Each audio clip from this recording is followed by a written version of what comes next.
that light is bright. Whoa.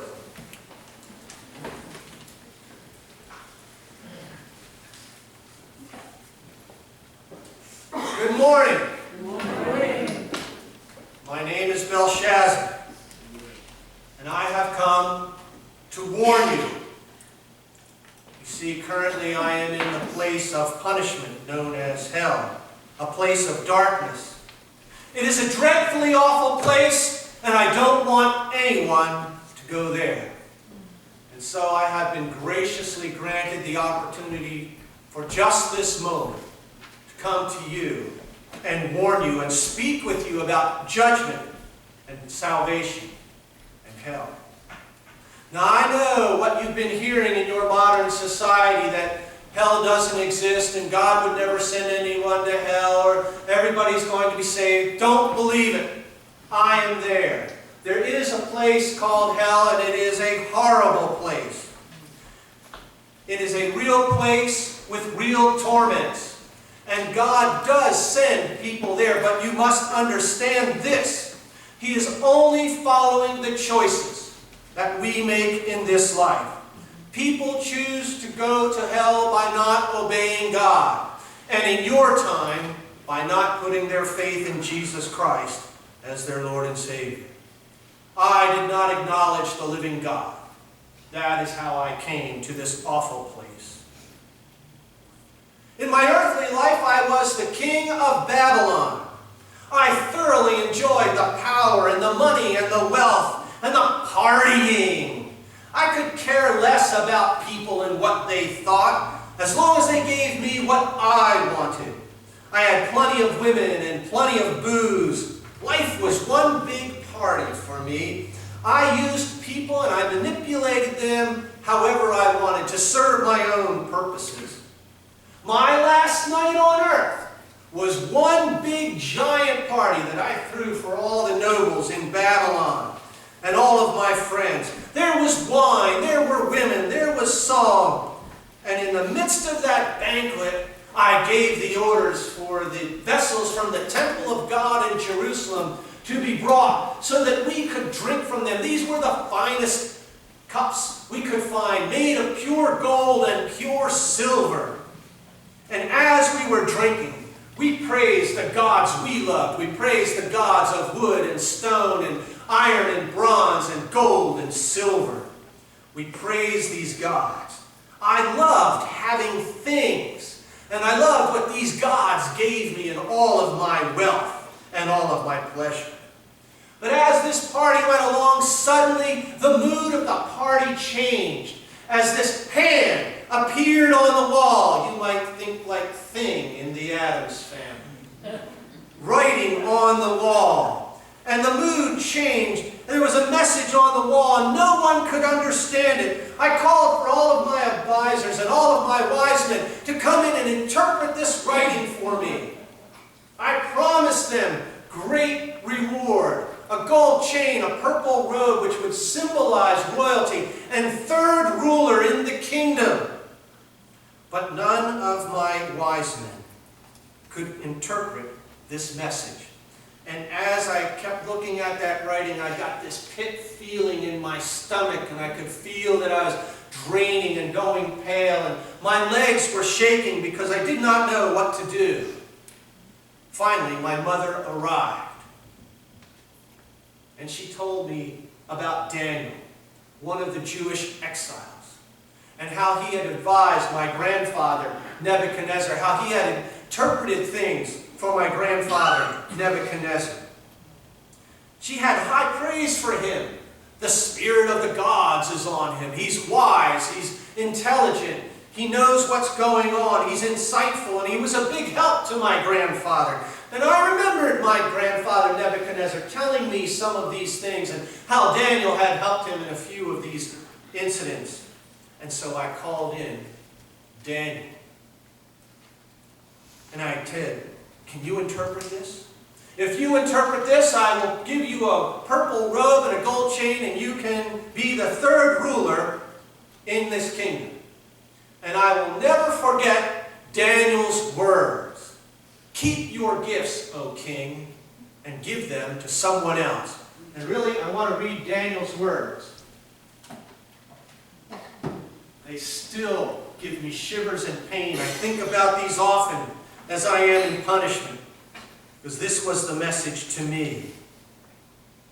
This is what Daniel said. But you, his son, O Belshazzar, have not humbled yourself, though you knew all this. Instead, you have set yourself up against the Lord of heaven. You had the goblets from his temple brought to you, and you and your nobles, your wives, and your concubines drank wine from them. You praised the gods of silver and gold, of bronze and iron, wood and stone, which cannot see or hear or understand. But you did not honor the God who holds in his hand your life and all your ways. Therefore he sent the hand that wrote that inscription. This is the inscription that was written. Mene, Mene, Tekel, Parsin. And this is what the words mean. Mene. God has numbered the days of your reign and brought it to an end. Tekel. You have been weighed on the scales and been found wanting. Perez. Your kingdom is divided and given to the Medes and Persians. That was the message. That was the message. I had been found wanting. Here was this 80-year-old geezer telling me that I did not have the right stuff, but I knew he had read the words and interpreted them correctly. And so I gave him the robe and I gave him the chain, and he became third ruler even if he didn't want it. But I dismissed my third ruler and we went on with the party. But later that night, as I was asleep, someone came in and killed me. Once I was dead, I was ushered into this huge room with a huge throne before me. There was a being on the throne. I cannot describe him to you, but I know that I came into the presence of the true and the living God, the creator of the heavens and the earth. And he showed me my entire life. He pointed out all the people that I had cheated, all the men that I had killed on my orders. He showed me all the women that I had used for my own lust and my own pleasure. He showed me all my lies. He showed me all the things that I had stolen. And he showed me all the missed opportunities when I could have done some good, when I could have done some kindness, when I could have righted some wrong. I had the power, but I did not use it for justice. And he showed me all those times that my grandfather Nebuchadnezzar encouraged me, told me about how he had learned about the God of the Jews, how this was the righteous God and the living God, that Daniel was a servant of this living God. He told me to be a good ruler and to rule wisely. He reminded me that this God was ultimately the one who sets up rulers and brings them down. But I didn't want to listen. Much like Simba in Your Lion King, I just couldn't wait to be king. I wanted it all for myself. And then God showed me my last night. As I sat there with his goblets, drinking wine and getting drunk, and stupidly praising the gods of gold and silver, iron and bronze, wood and stone. God showed me everything. Trust me when I say to you, he has detailed records of everything we have ever done. Every deed, every word, every thought. I had nowhere to turn. I had nowhere to run. I had no excuse. I had no plea. I was guilty. And I knew it. And then God pronounced his judgment. He said, son, these are the choices you made in your life. I gave you every opportunity to choose a different path, but you refused.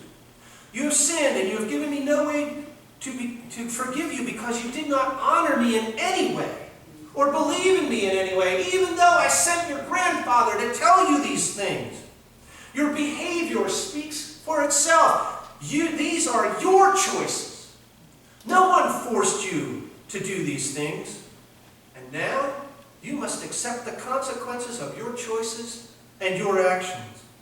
You have given me no way to forgive you or cleanse you from your sin by choosing any kind of faith or or choosing any kind of righteousness. I hereby sentence you to the place of punishment for eternity. I am sorry, my son. I wish you would have made different choices so that you could live with me instead. I could tell that God didn't take any pleasure in sending me to hell. He was only honoring the choices I made in this life. And as soon as those words were spoken, I found myself in a horrible, dark, painful place. There is no company in hell, no matter what you may have been told. I am all alone, in pain and in darkness. It's like solitary confinement in a blazing oven, but there is no light. All I have are my thoughts and my memories of all the ways I could have avoided this place, but I chose not to. And that is how I will spend eternity, forever and ever. And that is why I have this opportunity away from that place, even for this brief moment, to come and warn you. And I must warn you, first of all, that God's judgment is sure. God will judge every human being. He will review your life instant by instant, word by word, thought by thought. And Jesus says nothing will be hidden. Everything will be revealed. And truly, your life shows the kind of person you are. If you are living a life of sin and selfish indulgence with no thought of God, then you also will come to the place where I am. It will be the result of your choices and your actions. At the last judgment, everything will be plain and open view for all to see. Every mystery will be solved. Missing children will be found. You will know what happened to Atlantis and Amelia Earhart and Jimmy Hoffa and JFK and Martin Luther King. All of these cover-ups will be covered up no more. Everything will be uncovered. And it won't just be the unsaved at this judgment. Your New Testament makes it clear that Christians will also give an account to Jesus for the way you have lived your life for Jesus, your service, your commitment, and your devotion to Him. How deep is your faith? What are you doing to grow in your faith? How did you put love into action? Were you committed to your Christian devotions of Bible study and prayer and church attendance and activities and witnessing? Will your giving records match up with your income records? Did you give enough to the church? Were you faithful to your spouse? Did you raise your children in love? Did you honor your mother and your father? All of these questions and many more will be asked of everyone. They were asked of me. And at that time, every person will have to take responsibility for their actions. You won't be able to scapegoat your parents or your children or your living situation or your medication or whatever. You won't be able to plead delayed stress syndrome or temporary insanity. You won't be able to get off on a technicality. There is no plea bargain. There is no court of appeal after God's judgment. And there is no escape from the prison of hell. And the records are clear. God's judgment is sure, and His judgment is true and fair, because it will be based on what we said and what we did and what we thought. It's too late for me, but your life, you can choose a different path. And what an opportunity you have in your time, because you can choose to put your faith in Jesus Christ as your Lord and Savior, and you can be forgiven of your sin. I wish I had known that opportunity when I was alive. You can choose to follow Jesus and obey His teaching, and don't forget to obey Him, because faith must be supported by good deeds. And if you choose this course, then God can be merciful to you, and God can show you compassion and grace and forgiveness. Alas, it is too late for me. It's too late, because once you die, you can't make any changes. My fate is sealed. I made my choices, and now I must live with the consequences of my actions. But it's not too late for you. God is a merciful and gracious God, slow to anger and abounding in steadfast love. And He wants to show you His steadfast love through Jesus Christ. If you will only put your faith in Him, that is the most important choice you need to make in your life. make it now. Don't let it become too late for you.